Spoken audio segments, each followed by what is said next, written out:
قبر ہر انسان کو روز یہ پکار پکار کر کہتی ہے، میرے پیش آنے سے پہلے مجھ سے ضرور واقف ہو جا۔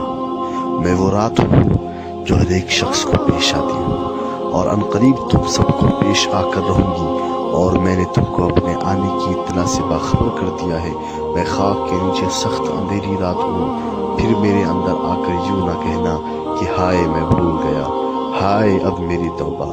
یاد رکھو پھر اس چیخنے چلانے اور رونے دھونے سے کچھ کام نہ چلے گا، بلکہ تجھے سخت عذاب اور مصیبتوں کا سامنا کرنا پڑے گا۔ اگر روشنی چاہتا ہے تو چراغ لے کر آنا، اور یاد رکھ وہ چراغ جلتا ہے 5 وقت نماز سے، تہجد کی نماز سے، قرآن مجید کی تلاوت سے، اعمال صالحہ سے، اللہ تعالیٰ اور اس کے رسول کی پوری فرما برداری کرنے اور اپنے نفس کی مخالفت کرنے سے۔ قبر روز پکار پکار کر کہتی ہے۔ حضور نبی کریم صلی اللہ علیہ وسلم نے ارشاد فرمایا، قبر پر کوئی دن ایسا نہیں گزرتا جس دن وہ یہ اعلان نہیں کرتی کہ اے ابن آدم تو مجھے بھول گیا، میں تنہائی کا گھر ہوں، میں وحشت کا گھر ہوں، میں تنگی کا گھر ہوں، میں کیڑوں کا گھر ہوں۔